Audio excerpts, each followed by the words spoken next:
Olá, tudo bem com você? Estamos de volta com o podcast do Texto Brasileiro.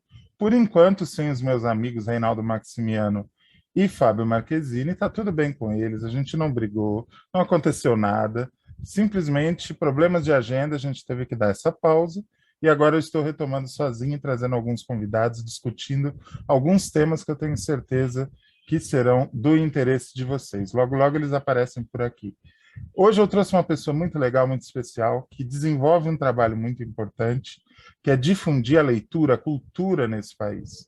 Hoje em dia, muitas editoras cederam a um tipo de marketing que não é realmente mais favorável para semear a cultura da leitura no Brasil, muito mais do que semear novos autores e semear, digamos assim, um campo fértil para que se ganhe dinheiro. É importante que as pessoas leiam mais, né? Leiam mais e tenham mais amor pela literatura. E esse é um trabalho que Eduardo Lacerda, da editora Patois, tem feito de maneira irretocável. Você procura saber sobre ele, lê as entrevistas, as matérias que saem, você vai se alimentando disso, ficando encantado com as coisas simples, básicas que ele faz e que tem um efeito multiplicador muito importante.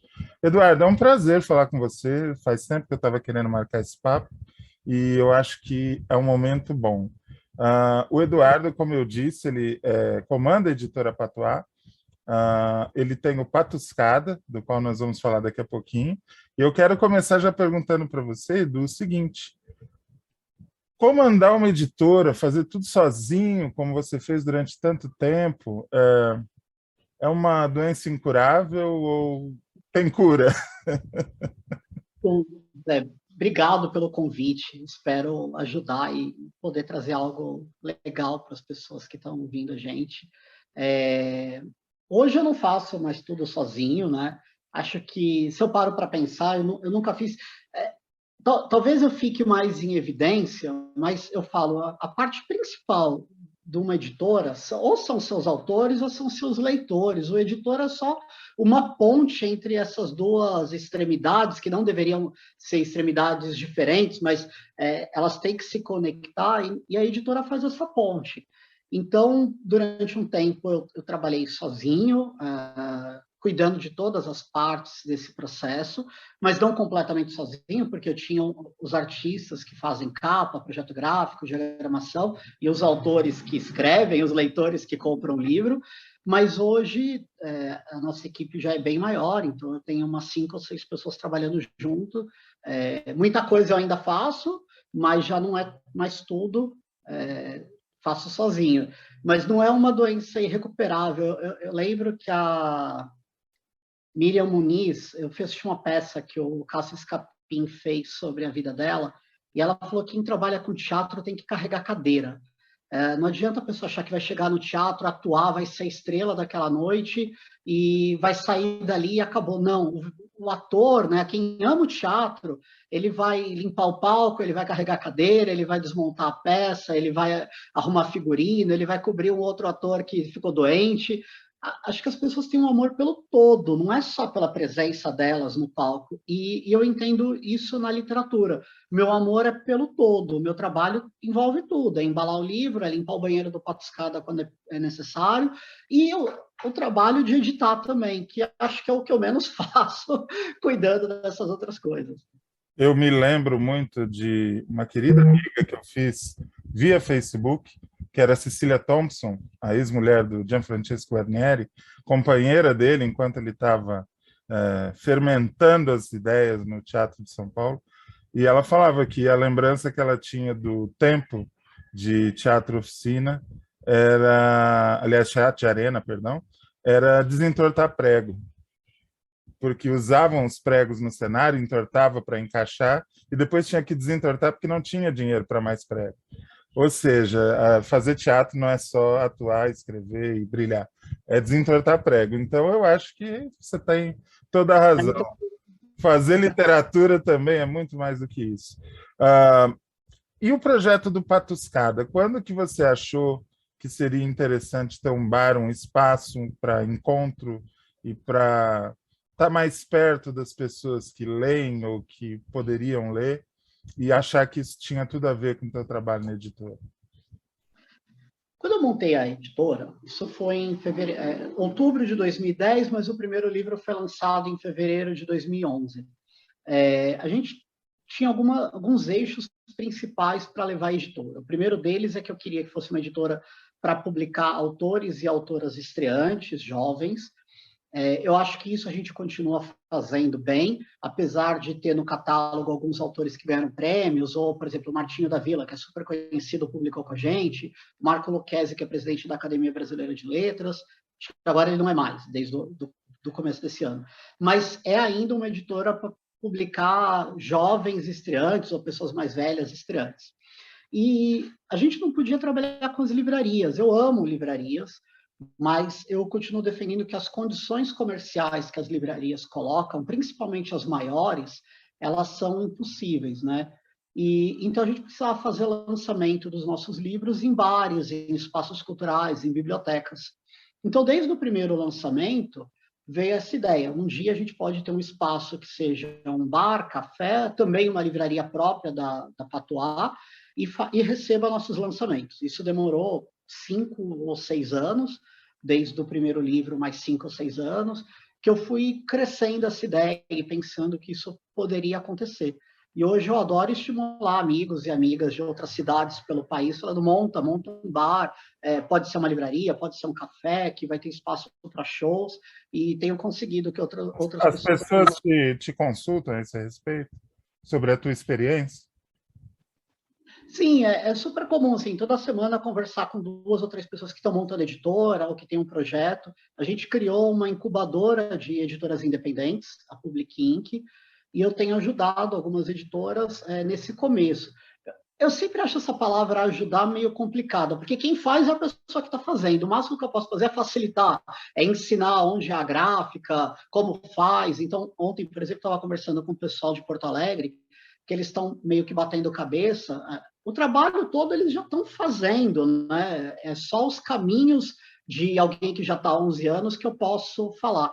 Então, não é bem uma ajuda. O mérito é todo dessas pessoas que montam as editoras. Eu gosto muito de poder dar conselhos e falar, olha, vai por esse caminho, isso pode dar certo, e somar, né? Eu acho que não existe concorrência ou disputa nesse meio. O único objetivo de qualquer pessoa que trabalha com livros é ajudar a formar leitores e um país melhor. Sim, até porque uma editora bem-sucedida faz com que mais gente leia, mais clientes para você, para ele, para todo mundo, né? Acho que é por aí. E aí, desculpa, eu não dei uma resposta objetiva. Não tem problema. Em 2014, o Vanderlei Mendonça, que é editor da Demônio Negro, me chamou para montar um bar com ele, que era o Russardos. Eu não tinha dinheiro na época. Esse bar Russardos durou uns 8 meses, não chegou a um ano. Aí, quando ele fechou, eu falei, poxa, agora que eu estou com algum dinheiro e teria condições, ele fechou. Então, eu comecei a correr atrás de um espaço. Em dezembro de 2015, a gente inaugurou o Patuscada, que é um bar, café, livraria, espaço cultural para música, shows, pequenas apresentações teatrais, e já tem aí 6 anos de atividades. Você sabe que eu te admiro muito também pela questão do bar, porque eu trabalhei em bar muitos anos e eu sei que não é uma rotina exatamente gostosa. A parte gostosa fica pequena perto dos perrengues que existem atrás de um balcão. Então, assim, teu rolê tem muito valor, eu sei do que se trata. Entrando agora mais especificamente no tema que trouxe as pessoas para o vídeo, que viram na thumbnail ou que viram no nossa chamadinha no Spotify. O futuro do livro. Eu tenho uma visão, que eu não sei se é a mesma que você tem, eu gostaria de debater isso contigo. Eu tenho uma visão que o futuro do livro é uma coisa meio que resolvida. Eu penso que, assim como a internet não matou a TV e a TV não matou o rádio, e o rádio não matou o teatro, as coisas tendem a conviver. Então, vai ter gente que vai ler Kindle, vai ter gente que vai ler livro de papel. A minha preocupação são a falta de leitores, é a falta de leitores.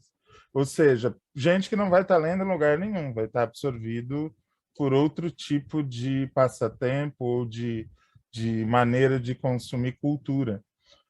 O teu pensamento é por aí? Eu estou equivocado? Como que você vê essa questão? Não, você está totalmente certo, né? Essa questão já está mais ou menos resolvida, mas eu acho que quando a gente fala de futuro do livro, ele se conecta muito ao passado do livro. Então, a nossa falha em formar leitores, que é um projeto, assim como a educação, né? A crise na educação é um projeto, a crise na formação de leitores e do livro é um projeto. Desde a colonização, não dar livros para as pessoas, não ter uma cultura letrada, uma cultura que valoriza a leitura. Eu acho que o futuro vai se conectar muito com o passado. A gente continua não valorizando a leitura, seja ela no digital, seja ela no impresso. E enquanto essa cultura letrada não for valorizada, os índices de leitura vão ser baixos e não importa qual seja a plataforma, se ela é digital, Kindle, Kobo, celular, PDF ou livro impresso, a gente vai continuar eternamente falando dessa crise do mercado editorial, de baixo número de leitores. Então, para resolver o futuro, a gente tem que atacar as mesmas coisas que não são nossos problemas do passado.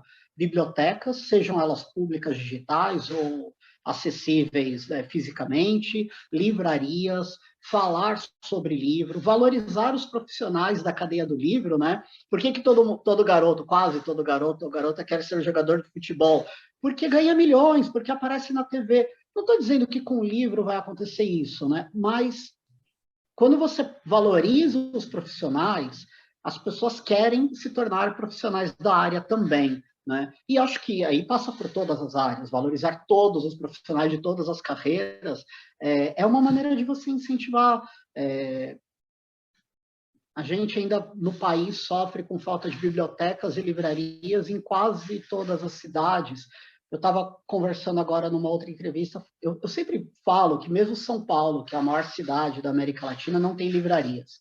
Aí as pessoas falam assim, nossa, como assim? Olha quanta livraria. Eu falo, tá, se você está na região central da cidade, assim, a região rica, você tem uma livraria a cada esquina. Só que se você vai para os bairros mais periféricos, eu nasci em Sapopemba, que é um bairro da Zona Leste. A hora que você sai desse centro expandido da capital, você começa já a não encontrar livrarias e nem bibliotecas. E quanto mais você vai para uma periferia, menos acesso ao livro existe, né? Equipamentos culturais, centros culturais. Então, quando se fala São Paulo tem muitas livrarias, tem. Elas estão concentradas nas áreas ricas. As pessoas mais pobres, as pessoas de classe média baixa, não conseguem acesso ao livro. Isso se conecta com esse futuro do livro também. É. Quem já foi a Montevidéu ou a Buenos Aires sabe que São Paulo não tem livraria. É só comparar com mesmo o centro de São Paulo, a região central, centro expandido, não tem livrarias como essas duas cidades vizinhas nossas, de países próximos. Imagina a periferia, né? Você meio que adiantou a minha próxima pergunta. Eu ia falar se, como o Patuscada ajudou a editora a ter espaço para seus lançamentos e fomentar uma cultura em torno dela, se a livraria realmente não é esse elemento agregador que pode fazer com que a pessoa entre, passe uma tarde só folheando e apreciando, pode tomar um refrigerante, uma água e ficar ali e esse ambiente embriagar a pessoa, assim como o ambiente da biblioteca. Você adiantou o que eu ia perguntar.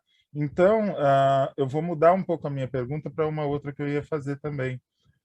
A questão do cinema na cidade de São Paulo sofreu um impulso muito bacana quando a prefeitura se tocou do fim dos cinemas de rua e começou a criar os cinemas municipais, que hoje em dia oferecem filmes de graça para a população.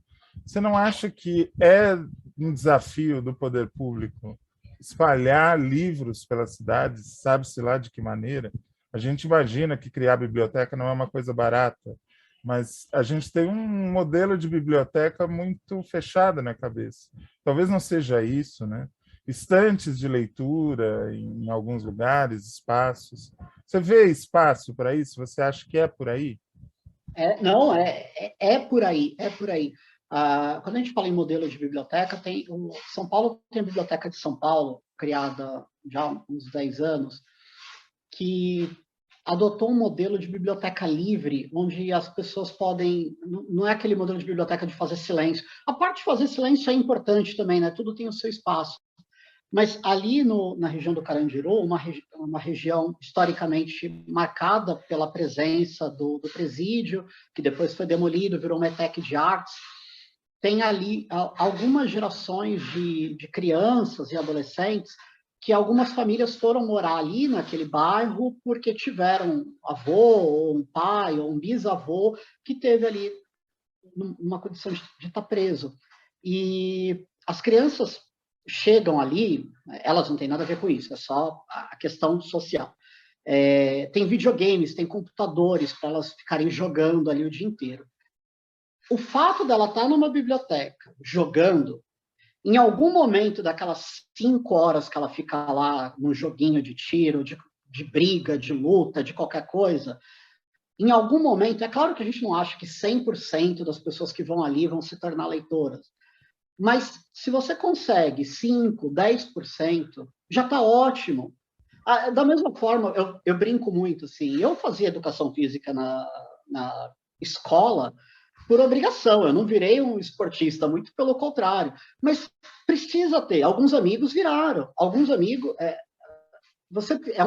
a literatura é um direito, né? Então as pessoas precisam ter acesso a esse direito, como o esporte também é. Isso não significa que todos vão virar desportistas, mas assim como nem todos talvez virem leitores. Mas o livro tem que estar em todo lugar. Nesse ponto, Monteiro Lobato, apesar da tendência racista dele condenável, mas ele foi muito esperto de querer mandar livros para um açougue e falar, olha, esse produto você vai vender aqui, junto com a carne, a pessoa... Aí ele inventou esse sistema de consignação também. Tem que estar em todo lugar. Né? É cultural, se a pessoa tem acesso, ela vai ler. É claro que nem todo mundo vai ler, mas a gente também não acha que todo mundo tem que ler, não é uma coisa meio radical, assim, ou lê ou não é ninguém na vida, não. As pessoas podem ser muitas coisas na vida mesmo sem ler, coisas maravilhosas. Mas a gente que ama o livro quer que pelo menos uma parte leia. Então, se hoje a gente tem índices de leitura no Brasil que o brasileiro não chega a ler 2 ou 3 livros por ano, não necessariamente ele precisa ler 500 por ano, mas se a gente aumentar esses índices para 7, 8 livros, que são números de países europeus, já seria muito melhor, né? É uma sociedade com acesso à literatura, com tudo isso que eu acho que é importante. Pouca gente se dá conta do bem que o Faustão fazia quando mostrava livros, o boom que o Jô Soares causou em vários lançamentos de livros quando ele chamava o convidado, simplesmente por mostrar o livro e falar a respeito, as pessoas que não se interessariam já se interessavam e tal. Eu sou dessa turma que você aparentemente faz parte. Quanto mais aparecer e for um objeto pop, for uma coisa comum, as pessoas tiverem uma estante com 4, 5, 10, 20 livros em casa, a criança já vai crescer olhando para aquilo com curiosidade, né? E também os livros mais pop também, eles ajudam todo o mercado, porque, por exemplo, a gente faz livros, às vezes, de poesia para vender para 50, 60 pessoas, mas se a gráfica não tem demanda de produção desses livros que vendem mais, né, ela não teria tempo ou estrutura para fazer esses que vendem menos. Assim como você tem um cinema popular ou um cinema blockbuster, ajuda muito nas produções independentes, né? Porque às vezes a pessoa consegue uma ponta no filme, tem um trabalho num filme que paga bem, para depois ir fazer o que ela ama completamente, que é um negócio mais alternativo. Então, o Brasil precisa ter tudo isso. Você falou do Jô Soares. Recentemente, o Antônio Fagundes leu um livro nosso num programa da Fátima Bernardes. No dia seguinte, vendeu 100 livros, sabe? É uma coisa incrível. Um estalar de dedos, né? Simplesmente pela palavra de uma pessoa que a grande mídia dá espaço, né? Edu, qual é o maior... Eu adoro roubar as perguntas do Abujamra. Qual o maior engano que as pessoas cometem ao falar de livro e livreiros e da indústria que está em torno de você? continuar repetindo que as pessoas não gostam de ler. Elas gostam de ler, elas não têm acesso ao livro. A abordagem é diferente. Eu sou do Antônio Cândido, o brasileiro gosta de ler. Ele ficcionaliza, ele conta uma piada, ele está criando literatura, ele conta um caos, ele conta uma mentira, uma fake news, ele está fazendo a literatura do jeito mal, mas está fazendo, né? Então, o brasileiro gosta de ler. Ele só não sabe ainda, ele só não teve acesso ao livro, ele só não pegou o livro na mão, leu e falou, eu gosto disso. Né? É como o Sérgio Vaz chegar numa escola e cantar um rap e o moleque falar, pô, tio, isso é poesia?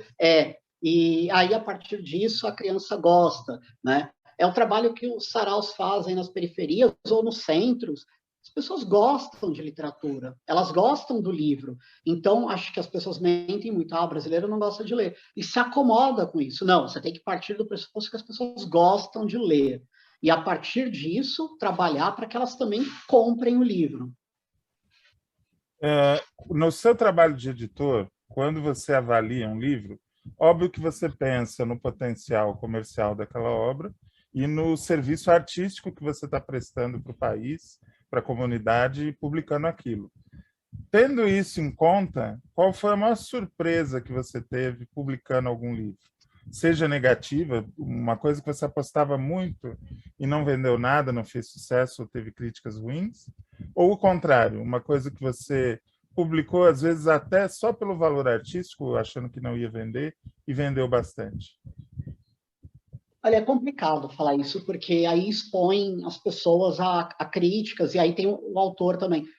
Eu gosto muito de pensar que o valor de uma obra não se mede em quanto ela vende. A venda é importante, porque é o meu trabalho, é o do autor, e se você publicou um bom livro, você quer que ele chegue ao público, né? Então, também falar que o livro foi feito para 3 pessoas iluminadas fazerem a leitura, não é tão legal. Que bom que você escreveu algo que se conecta com outras pessoas, ainda que não necessariamente um número tão alto.